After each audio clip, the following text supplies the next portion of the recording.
High School. The woman that greeted you on the way in is Dr. Jeannie Burns, and she is one of our other counselors. Dr. Burns and I will be the counselors for this class for next year, and then when they turn into 10th graders, Mr. Willis will take them from 10th grade all the way to graduation. So, again, I'd like to welcome you tonight. This is one of my favorite nights, favorite opportunities to interact with the new kids and the new students coming up. The reason being that, to me, this transition from 8th grade to 9th grade is so full of opportunity. And tonight, what I want to do is sort of give you a roadmap, not only for this year, we're definitely going to talk about what you have to do, the nuts and bolts for this next year's scheduling, but I want to give you a picture of what the opportunities are that they're going to be available to you over the next 4 years, and what you need to do and what you need to be aware of to make sure that you can take advantage of those. So here's the first slide is opportunity next exit. That's what's coming up for you. And this next slide I kind of like because there's opportunity in every direction. Some of it's blurry, you can't really read it, maybe you don't know it's there yet. And that's kind of what you have up here. There's things up here that you may not know even exist.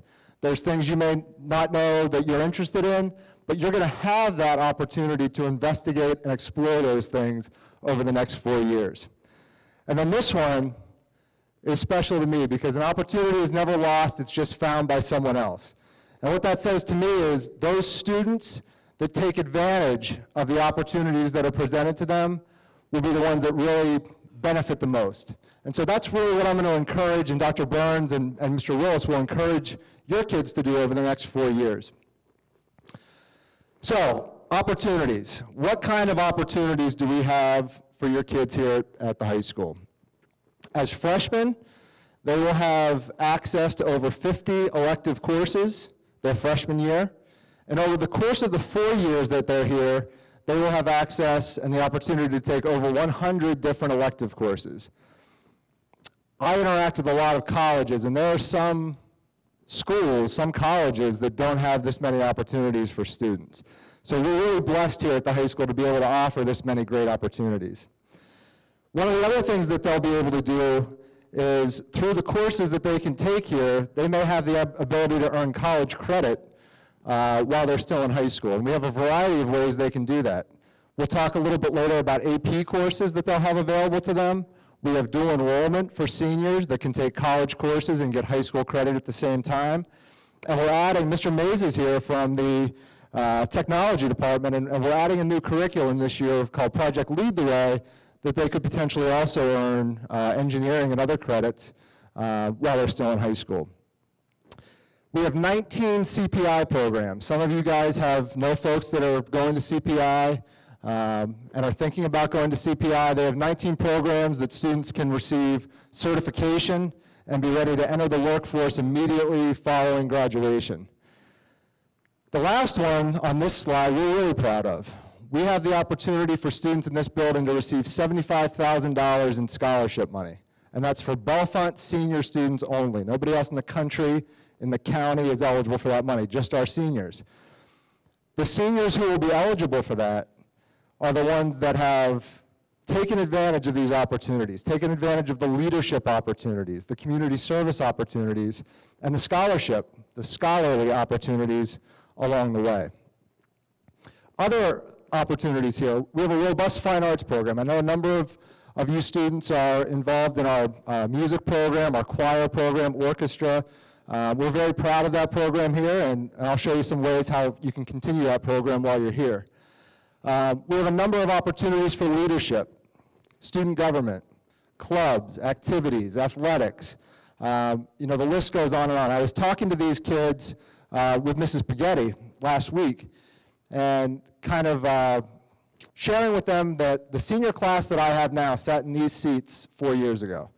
And there are some of those kids now that are applying for the Naval Academy, that are applying for private universities, very prestigious places, and they're finding out that those leadership opportunities are really important parts of those applications. And the time they're finding out to start those is not as seniors, is not as juniors, but as freshmen. To start getting involved in their school, in their community, in positions of leadership. So we have lots of opportunities for your kids to do that. Once they leave here, or once they're seniors, we have opportunities for internships. We have 3 ways that seniors can modify their day. They can do a co-op work experience, they can do dual enrollment, or they can do an internship and actually go out into the community. And I have students right now doing engineering internships. I have a student that's doing a photographic internship with one of the foremost photographers on the East Coast. So tons of opportunities. And they all start next September. The path to those starts next September. We have partnerships with local universities for exploration. You guys are going to be probably sick and tired of my emails over the next few years, but you'll get them ad nauseum about camps at Penn State, about police academies with Patton Township for students involved in forensics and CSI and FBI occupations. The list goes on, but we have tons of opportunities with the partnerships that we have with the local community and the local universities. And finally, we have opportunities for summer online enrichment. So we're going to talk about scheduling today, and we're going to talk about how you can fit all these great things that you want to do into your schedule. And we have this opportunity. Sometimes it comes up, students say, well, how can I do all this in 1 year? I want to do all this, but I don't have room. This is one way you can do that. You can take an online enrichment class over the summer, free up space in your schedule so you can take an extra orchestra class or an extra foreign language class, or some other course that you're interested in. Okay, so here's where we'll start. Graduation requirements. Again, talking about the big picture for your kids as they come up here, these are the things that they're going to need to complete to satisfy their degree. And it's 4 years of English, 4 years of social studies. The asterisk here indicates that those 4 years of social studies will include U.S. History 1, U.S. History 2, World Cultures, and Government. Those classes will go 3/4 of the year, and then the students, as part of that social studies class, will select what we call a social studies mini course, which is the last quarter of the year and is the last quarter credit of that social studies credit. And they'll select that from all the available options that are open that period when they have social studies. 4 years of mathematics, 3 years of science, 2 credits of phys ed, and the way phys ed works at the high school is it's quarterly. So students will take 2 quarters per year every 4 years. And the social studies, or the phys ed, classes are 9th and 10th and 11th and 12th, and they're co-ed. So they'll be kind of with everybody in the school, and there's a 9th and 10th and an 11th and a 12th grade class each period. So everyone will kind of be all mixed up, and it takes the kids about a week to get used to it, and then they're fine. Health class, they'll have a half-credit health class their freshman year. They'll have the in-class driver ed course their 10th grade year for a quarter credit. They'll have personal finance. We recommend their 11th grade year. And this was put in years ago because we had students that were leaving this high school and they didn't have any idea how to balance a checkbook. They didn't have any idea what a Roth IRA was. They didn't have any idea about what credit cards were and how to manage credit card debt. And some of them went years through college and never got that information. So that becomes a very important and basic part of, as you all know, daily life once you get into the adult world. So that's a class that we infuse into their curriculum so that they have some exposure to those things when they leave the high school. And then the last 6.75 credits are electives that they'll select above and beyond those other classes. Now, the note here is that any credit accrued in excess of what's required will count down in that elective column. So if a student were to take 5 math classes, the first 4 credits would count as math, and then the last credit would jump down here to the elective slot. So they're still receiving credit, just not necessarily in that math category. We just talked about the 25 credits. The students will need 30 hours of community service to meet their graduation requirement, and parents, they can start those community service hours as soon as the last day of 8th grade ends. So the day that they graduate from 8th grade,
important to you guys is they're going to be the first class that is going to have Keystone Proficiency as part of their graduation requirement.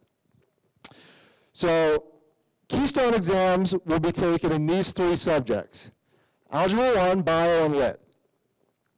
Now, the important thing that you need to know about that is that whenever they take a Keystone exam and pass it, they're done. So students, if you have Algebra 1 this year, and you take the Keystone exam and pass that Keystone exam, you will not have to take an Algebra 1 Keystone exam in high school. You will be done with the Math Keystone. And the same goes for Bio and Lit as well. Now, the difference for this class from previous classes is that we have had a local proficiency, the ability to say, okay, if a kid doesn't pass the PSSA, which was our past proficiency exam, if they don't pass, we can let them show proficiency by getting a certain score in their math class or reading class, or do a proficiency remediation program. I have been on the phone emailing the state of Pennsylvania to try and get an answer from them about whether that is going to be a possibility for your kids. The state of Pennsylvania has told me that as of right now, the kids need to pass the test. That's the bottom line. So until we hear differently, that's what our assumption will be. But we're going to give them plenty of opportunities to pass these exams. Students can take the exams every year. So if they take it as a freshman and they don't score proficient on 1 or more, they can take them again as 10th graders. And then they can take them again as 11th graders. And they can bank their scores on each individual section. So if your student gets a proficient score on what they call Module 1, but not Module 2, their proficient score on the first module is banked, and then they just have to score proficient on the second one. So we are in the process of coming up with proficiency development classes for them to take so that they have every opportunity to pass these courses. And I am confident that students that are motivated and willing to work on achieving their proficiency will achieve proficiency before they leave here, through one of our programs or just because they're ready to pass them to begin. So that's the important thing to know about Keystone exams. As more information comes, and if that changes, we will let you know immediately, via school messenger or some other means. Here's our grading scale. We talked to the kids about this when we were at the junior high. It's a little bit different than the grading scale at the middle school. So if you haven't had kids that have been to the high school yet, I want to make sure that I draw your attention to the difference in the grading scale between here and there. The middle school is a 90 to 100 school for an A. Here it's 93 to 100. And you can see the differences in the grades. And the important one being that 64 and below, 65 is the passing mark. So anything 64 and below would constitute a failing grade.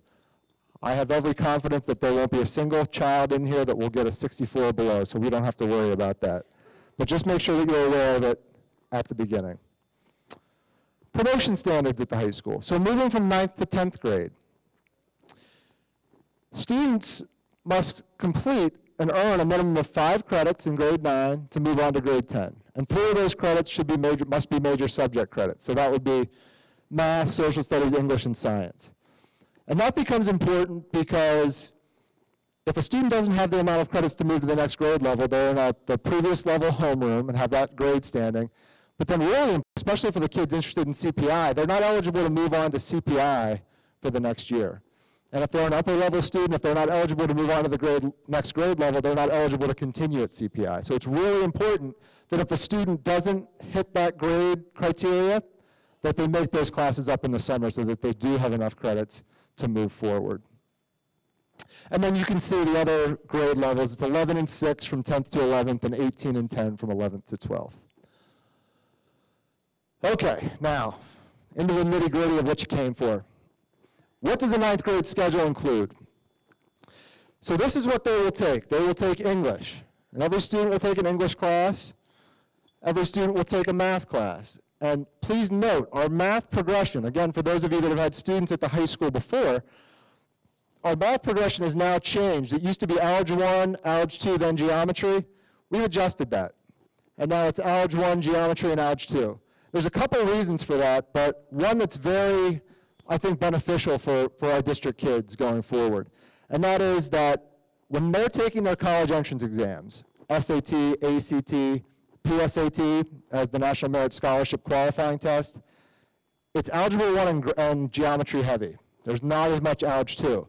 So we want to give them that exposure to the courses that are going to help them in those entrance tests prior to them having to do it. The previous model put our kids at, I don't want to say a disadvantage, but they hadn't had the exposure to geometry until they were in 10th, 11th grade, and it was getting kind of late on the college admissions process. So this will really help them as it relates to those examinations. Also, they'll take science, social studies, as I talked about, the first 3 quarters of the anchor class, and then the last quarter of the mini course, phys ed and health, 2 credits of electives. Now, if they're a band or a choir student, it's possible that they can take up to 2.5 credits of electives. And if they're an orchestra student, it's actually possible for them to take 3 credits of electives. But we'll talk about that here in a couple slides, and I'll kind of walk you through what that looks like. So here's a sample 9th grade schedule. And if you look here, we have 9 periods throughout the day, and we have 6-day cycle.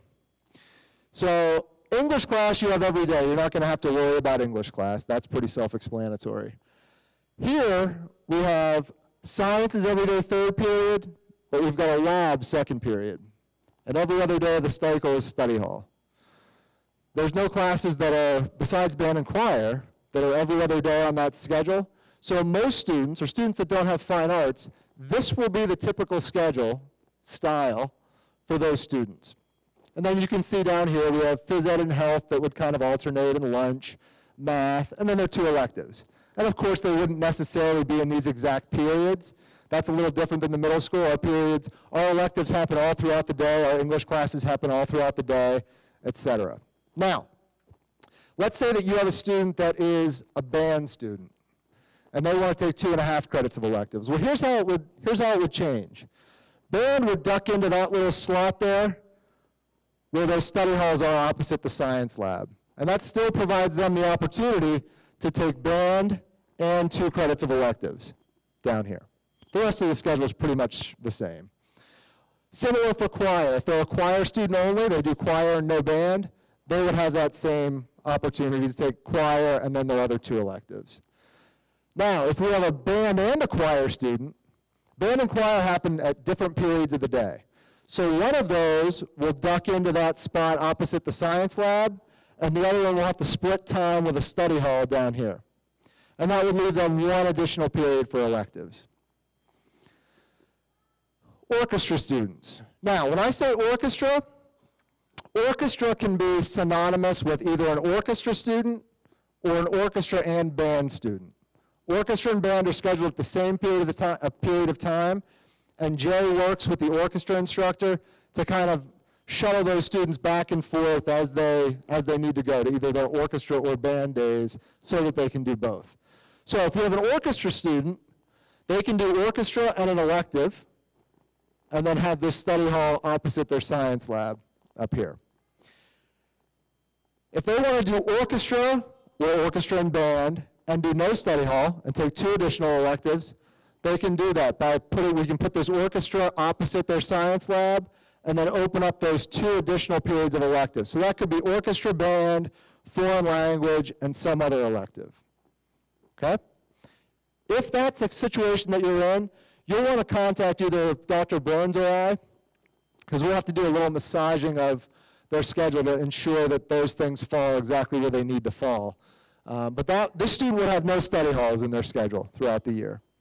That appeals to some students, it doesn't appeal to others. It really depends on your child.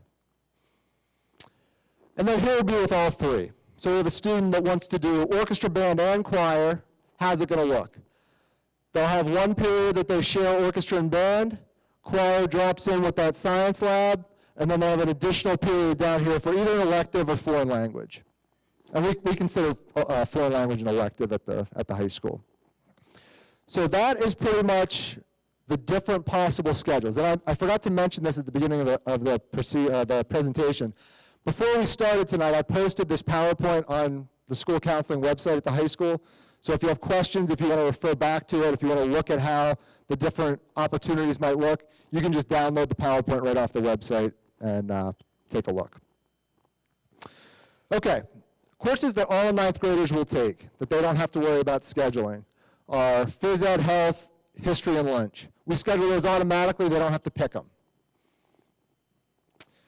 English, math, and science courses. Right now, and for the past couple of weeks, your child's English, math, and science teachers have been making recommendations for them for which level of English, math, or science they'll take next year. So after they make that recommendation and your child goes into their scheduling day, which will be next, I want to say that NIA is on the 26th and Caruso is on the 27th. It's in the email that I sent you. I believe those are the 2 days. But when we go in, the courses that their English, math, and science teacher have recommended for them will be the ones that they can select for English, math, and science. Okay?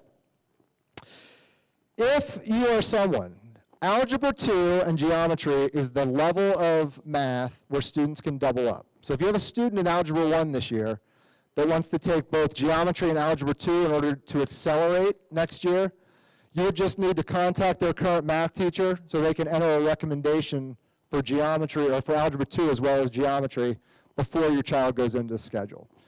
The reason to do that would be in 9th grade they would take geometry and Algebra 2. In 10th grade they would take trigonometry. In 11th grade they could take calculus, they could take statistics, mathematical modeling. We've added a tremendous number of math courses. So after Algebra 2, the number of choices that students have exploded this year. So if you're someone that loves math, if you're thinking about going into a math profession, you may want to think about trying to double up on that geometry and Algebra 2 year. And then the second math course would take the place of one of next year's electives. So if we think back to that chart, here's how it looks. If that student's going to double up on math, their second math will go in here, and that leaves them one additional spot for electives. Okay? Now, electives. This is really the meat and potatoes of the choices for your kids. This is the section where they have the most choices. And we're going to ask them to make a lot of choices whenever we go into the lab. The kids that make thoughtful choices about their electives are going to be the ones that benefit the most from the elective process. We talked about opportunity earlier. To me, it's as important for students to explore opportunities they're already thinking about as it is to explore opportunities they may not know exist. And they'll have the chance to do that because the way it works at the high school is the seniors get the first choice, then the juniors, then the sophomores, then the freshmen. So for 1 year, they're kind of at the bottom of the choice ladder. So we're going to ask them to put in their primary top choices and then 5 additional alternate choices in the event that their top choices aren't available. And so that's the chance for them to explore some options maybe they didn't even think about. We know that the 21st century economy that your kids go into is one that's going to be heavy on the need for computer literacy, for technology skills, for communication skills. And there's lots of electives, as you'll see on those sheets, and as we'll take a look at and hear from some of these instructors, that we have available at the high school. I have a student now that took an Art 1 class as an alternate elective because I don't even remember what the class was that wasn't available that she desperately wanted, but it wasn't available. She said, "Oh, put me in art." That student now is going to New York City next year to go to a fashion design school because she fell in love with art for a class that she didn't even want to take. I have a student who is an AP Government that she graduated in 2010. She just got back from Amman, Jordan. She was in an exchange program, and now she's teaching at the National Defense University on Arab Studies and insurgent politics, something crazy.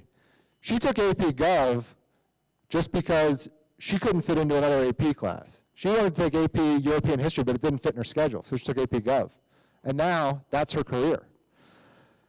I had a student in tech drawing who, again, could not fit another course into his schedule. took tech drawing, fell in love with it. He's now an engineering major at Penn State. I've had engineering majors at Penn State that took tech drawing, were sure they were going to be engineers, and then said, I don't know if that's for me. And that's equally as important. I've had kids that wanted to go into, be a chef, go into culinary arts, take foods, and say, no, not for me.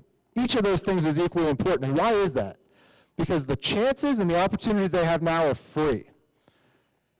I don't know if you've seen this. If any of you have been to any of my financial aid presentations, you will have seen this slide. This represents the cost of college tuition. In 2020, which will be your students' junior or senior year of college, the annual tuition at Penn State will be $25,755. The annual tuition at a private school in Pennsylvania will be $47,000. If you're exploring, if you're using years and semesters to explore your options, once you get there, it gets expensive. We have lots of options to explore here that cost zero. So make wise choices. Think about things that you might be interested in, that you'd like to check out, and explore them while you can do it for free. So this is the bottom line for the electives. Students will select 2 credits of primary electives. If they have band and choir, 2.5. Parents of orchestra students, as I said, should email Dr. Burns or I. The possible primary elective combinations are up there. So for those of you selecting 2, that can come in the form of 2 full credit, a full credit and 2 half credits, or 4 half credit electives. And then we'll also ask students to select 5 alternate elective courses in the event that their primaries don't schedule. Usually foreign language, this is always the question we get. If I request foreign language, will I get it? Most likely the answer is yes. The only reason that it would be possible for you not to get it is if you have a bunch of singleton classes, you have orchestra that has to be one period and choir that has to be another period, and then there's only one section of Spanish 3, but it's the same time as orchestra is. So those are rare occasions, but they can come up. And if that's the case, we'll sit around and massage the schedule and see what we can come up with. But at this point, I would like to invite J.P. Mays to come up. Mr. Mays is one of our technology and agriculture teachers, and he's going to speak a little bit about some of our tech options. Hello, everyone. Thank you for coming out tonight. It's nice to see everybody. This gives me a little opportunity just to tell you what is going on in my department, what our technology classroom looks like. It does look a little bit different, which is a good thing. Some of the things that the students are doing are really cool, and I just want to go over some of that and share some of what we're doing, how it relates to a lot of the engineering fields, and some of the things that the students are learning. In my department right now, we teach all the drafting courses, architecture, tech drawing 1, civil mechanical drawing. We teach computerized machine, CNC. We also teach, I teach photography and graphics. Also with that, we also have a woodworking program. It's very traditional still, but we have put in some CNC operations in the woodshop program. It's a very good course to go into. Any students interested in going in any trades, maybe going out to CPI. It's good to get a teacher who's very good at teaching machine safety, teaching students how to operate equipment safely so they don't get harmed, especially later. So it's a good course. One of the things that I would like to share with you about my classroom, which is the drafting, the architecture, is 13 years ago when I started, we had a lot of drafting desks, and we had a dark room, and we had a lot of photography with film. Within that 13 years now, we still have drafting desks, but our technology at Bellefonte, we've worked very hard at putting in new technology, and I've worked hard at learning it.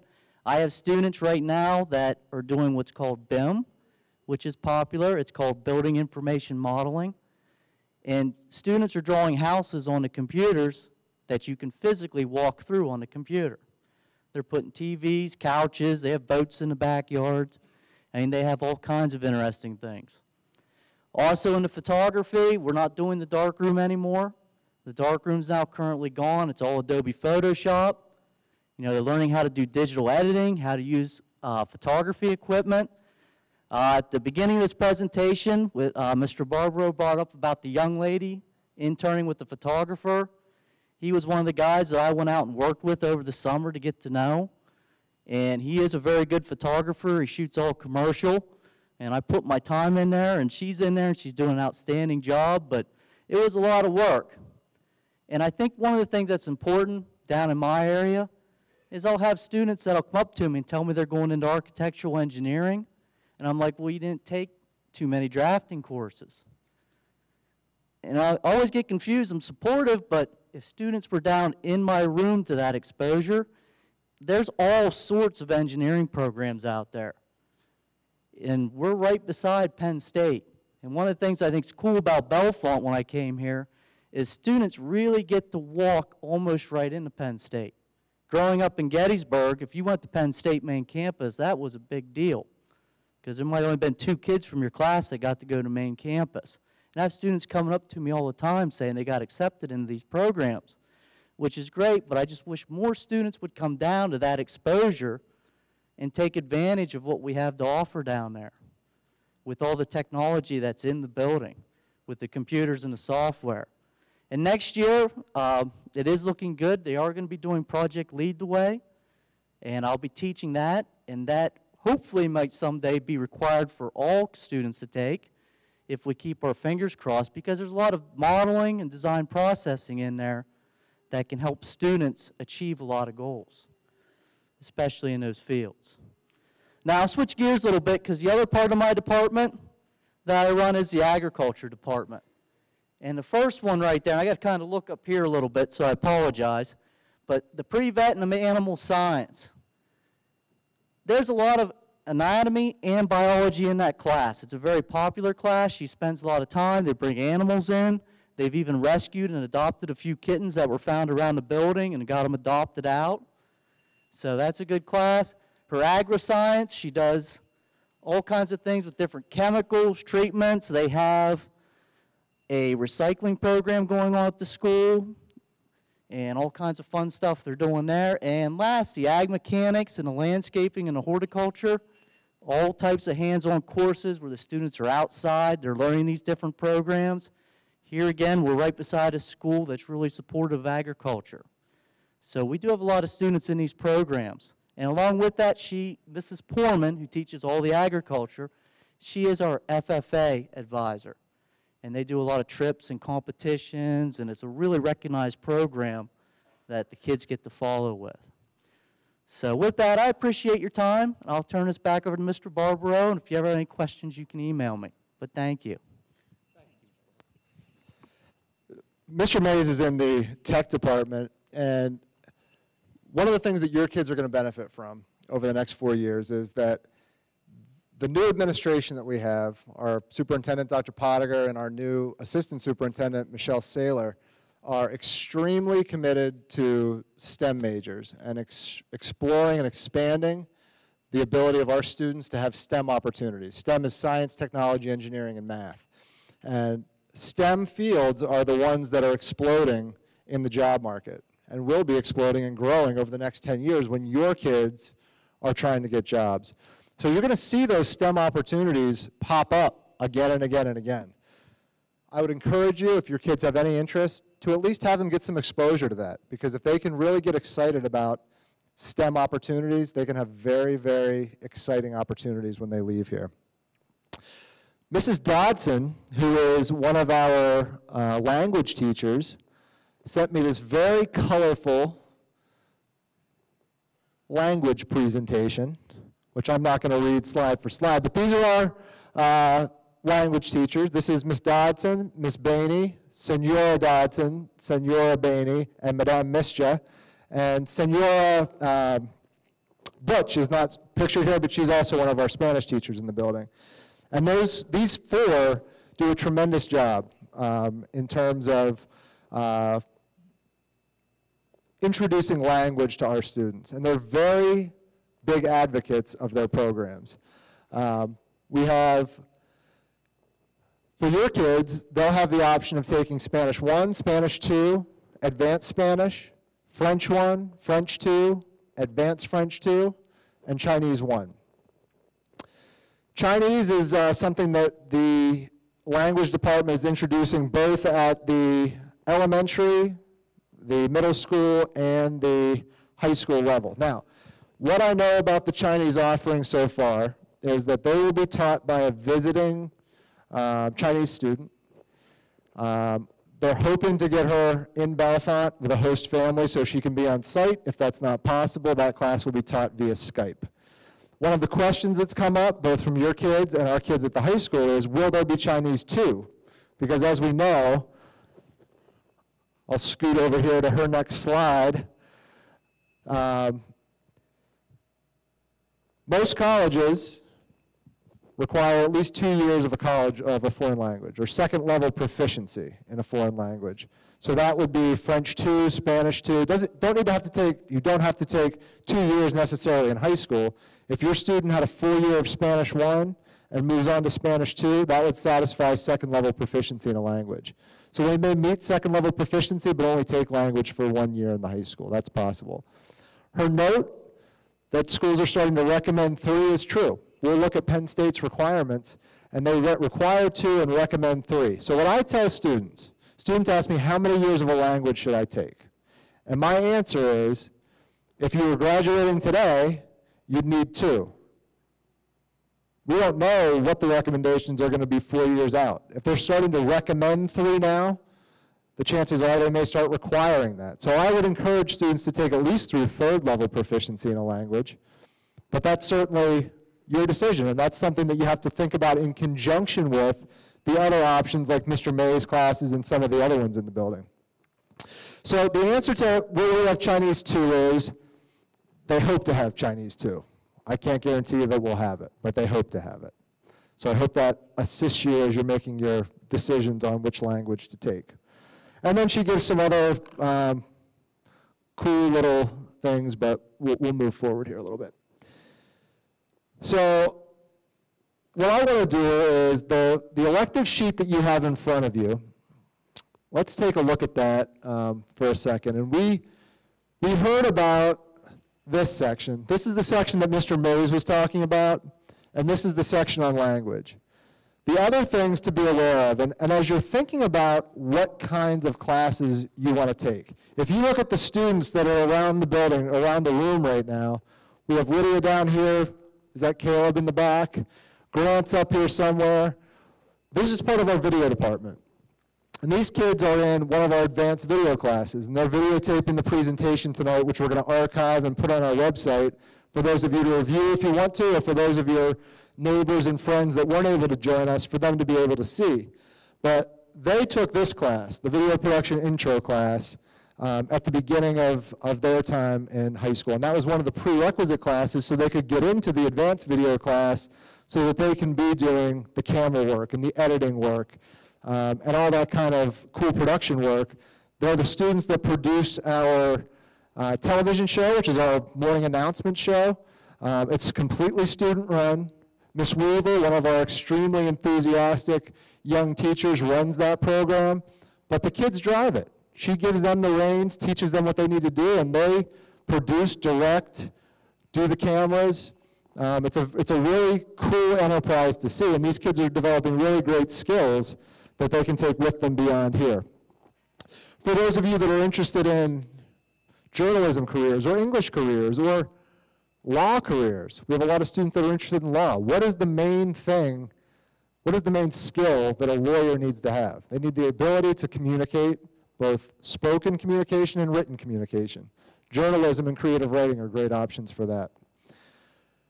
All of the business education curriculum, word processing, computer applications. When I was going to school, I didn't know what Excel was. Word was kind of coming on the radar screen. These kids need to be fluent in these suite products, these Microsoft suite products, Excel, Microsoft Word, PowerPoint. These courses can give them that background knowledge that they need so they can be fluent in the kind of skills that they're going to need to have going forward. If you haven't had a keyboarding class yet and you are a finger typer, this is a must. Keyboarding is a must at some point while you're here, because much of what you do, regardless of the job you're in, is going to require some sort of keyboarding skills.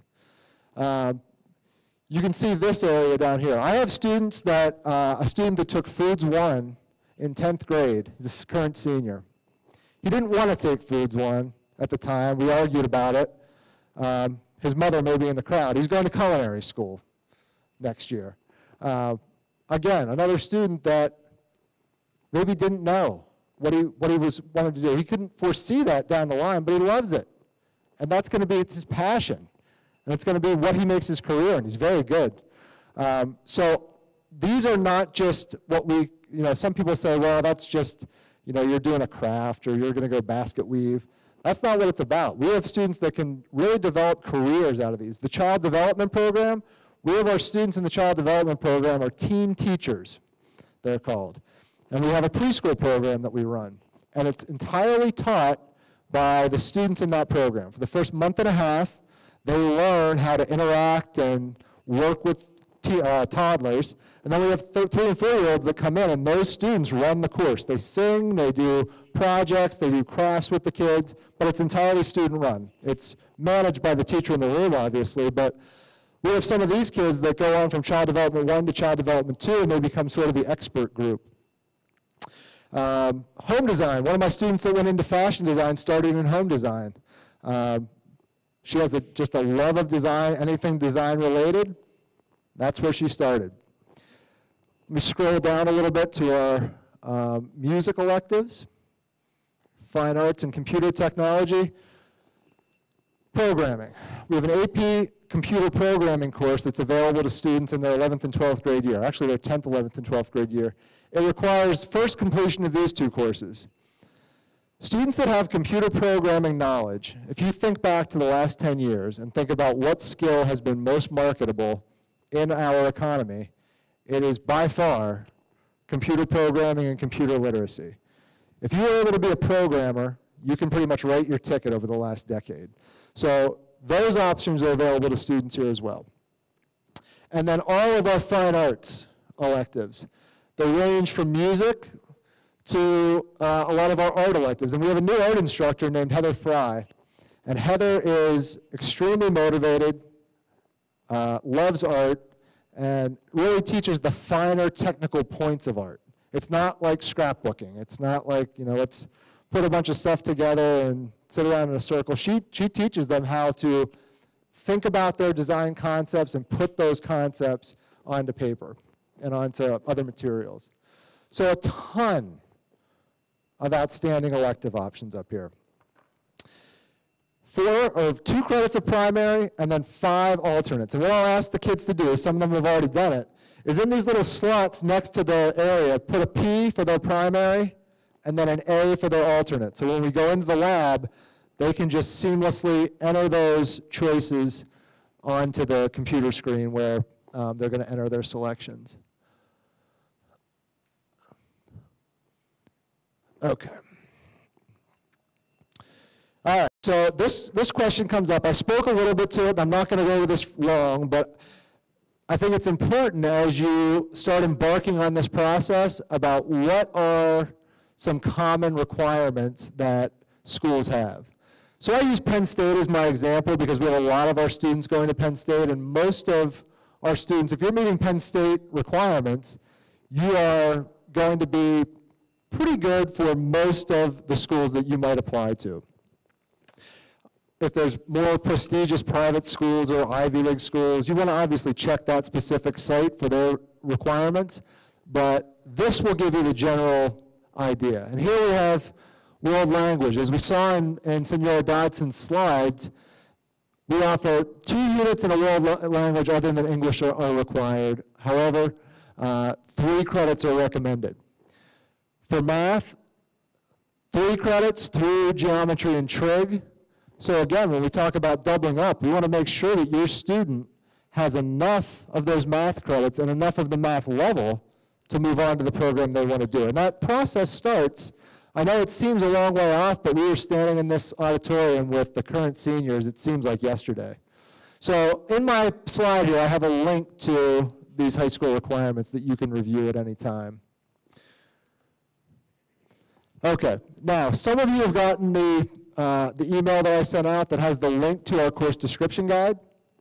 All of these classes that we have discussed tonight are detailed and are described in detail in that course description guide. This is the link to it. The electives chart that you have in your packet this evening is replicated on pages 13 and 14 of that guide. The 9th grade elective sheet that we came into classes and gave to your kids is also in your packet that you have tonight. You have an AP course listing. We didn't really talk about AP courses much. The reason why AP courses are important for you to know about is at the completion of an AP course, it's advanced placement.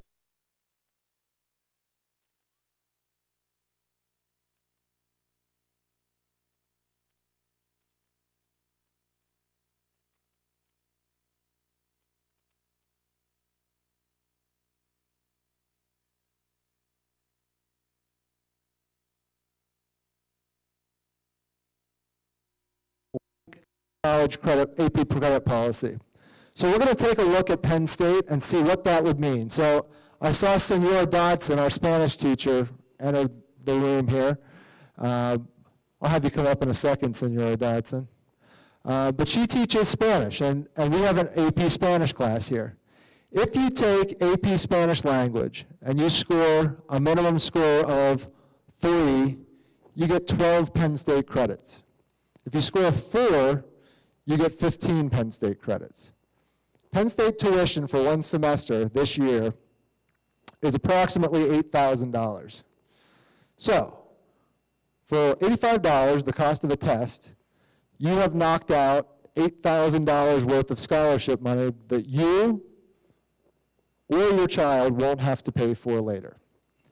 In order to be ready for AP Spanish, your student has to have taken AP Spanish 2, AP Spanish 3, and AP Spanish 4. Then they're ready to go into AP Spanish, which is essentially Spanish 5. So that planning process for those classes starts now. For kids that want to take AP Calculus, if we look at AP Calculus on this list, so we have both AP Calculus AB, which is the first part, and AP Calculus BC, which is the more intense one. If they score a 4 on AP Calculus AB, they get 4 credits for Math 140. If they score a 4 on AP Calculus BC, they get 8 credits for Math 140 and 141. That's a half a semester. So now you've taken 2 classes, 83 and 83, that's $166, and you've knocked out the equivalent of about $15,000 worth of college tuition. In order to be in AP Calc, AB, or BC, you've got to have high enough math levels, that planning starts now, to be able to be eligible for that class. So that's why I put it in here. I don't want you folks, as you're doing your planning, to end up at one of these meetings your junior or senior year and say, why didn't I know about that? I want my kid to be in AP classes. I don't want to pay for college tuition. This is how you do it. This is how it starts. Senora, I went through your PowerPoint, but do you want to tell them a little bit about Spanish? All right, that'd be great. This is Senora Dodson. You saw her pictured on her PowerPoint, her lovely, colorful PowerPoint that she sent. There you go. Hi, I'm Mrs. Dodson. I volunteered to come because I've had a lot of you in 6th grade, so a lot of you are familiar faces. Oh my goodness, a lot of you are grown up. Oh wow, by the time we get to 9th grade next year, I'm sure you'll be a lot taller. But there are currently 3 Spanish teachers and the 1 French teacher. We have a lot of Spanish students. Spanish is a sure thing. It's not going anywhere. You can use it basically anywhere in the United States, even if you aren't going to travel. Even here in Bellefonte, we have a population of about 2,000 in Center County that speak Spanish as their first language. So the chances of you guys coming across Spanish is going to be pretty high. So I just wanted to introduce myself. I think you guys knew me down there as Miss Shrub. I did get married 2 years ago, so I am Mrs. Dodson. So when you guys look me up on the website, make sure you're looking under Mrs. Dodson because you will no longer find me under Miss Shrub. And I do have a PowerPoint like this one about world language, about mostly Spanish. We do have French, 1, 2, 3, 4, and 5 as well. Smaller numbers, but we do have those languages as well, and introducing Chinese this year. So if anybody has any questions, you can let me know. all three of us are, we would love to hear from you, any questions that you have, etc. So, yeah, Thanks, Senor. Okay. One more thing that your kids are going to have the opportunity to do next year as ninth graders. PSATs. So we talked about those AP classes. The PSATs are the preparatory tests for the SATs. And the research will show that students that take the PSAT as sophomores and or freshmen tend to have higher SAT scores than their peers that did not. So now that your kids are going to have the possibility of having exposure to geometry at an earlier age, they're going to be in a position where they can start taking the PSAT, the preliminary, or some people call it the practice SAT, as ninth graders. One of the other things that will do is it'll provide you with some information about what the College Board calls AP potential. So based on that PSAT score, it will give you a percentage of what the likelihood of a student that has that score, what the likelihood of them scoring a given grade on the AP test is. So I'll just show you a little slide here. So this is an example AP potential. So this student had the following grade on his PSAT, and then it shows us that the chances of this student meeting that 3-point criteria on the AP test, which is when you start accruing credit, are at these levels. So based on how your student does, it will tell you what the likelihood of them being able to accrue credit through that AP class are. We have a student that Dr. Burns just sent me his report, a student that's currently a junior. Every single one of these was 90%. He had a 90% chance of getting at least a 3 on every single AP course that he could have taken. So this provides you with an extra bit of information that is really, should I be pointing towards some of these courses? So it's a great opportunity. Again, I go back to that word opportunity, and I don't want to overuse it, although I feel I probably have. But there are so many opportunities for your students. We'll send out information. Dr. Burns, who you met on the way in, she is our coordinator, and she will send you out a wealth of information next year when that's coming available. And I would encourage you, if you're thinking about, if you're a college-bound student or thinking in that direction, that you would consider taking that exam. Okay, online scheduling. The last thing I'll show you is what your kids are going to see this week. So when they come into the lab, they're going to sign into their PowerSchool page, and we have configured this so that there's an online menu set up, and they will come in and register for their account, register on their account, and they'll click on the online scheduling tab. And when they do that, I'm going to zip through my thing here. It kicked me out while we were having our presentation. So they'll see this. This is kind of a sample screen for what they'll see.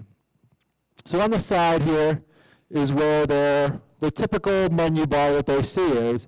And then when they click on class registration, this will come up. As we talked about, those courses that are automatically scheduled for all kids show up in that first box. Then they'll come down here to English, and they'll click on the pencil, and these choices will come up. And you can see that for me, or for this particular student that it's assigning me to, Ms. Rogers has recommended me for accelerated English, so I can click on that box. The one she did not recommend me for, I can't click on that box. It's not an option. So your student will come over here if you want to join us. You'll get many, many, many school messenger emails throughout the year, so kind of keep track of those. And then when you get to the high school, we have a daily announcements page. So if you want to stay current with what the information that your child is receiving, you can go to the school announcement page daily and pick that up. And I believe that's also archived, so you can see previous days and weeks announcements as well.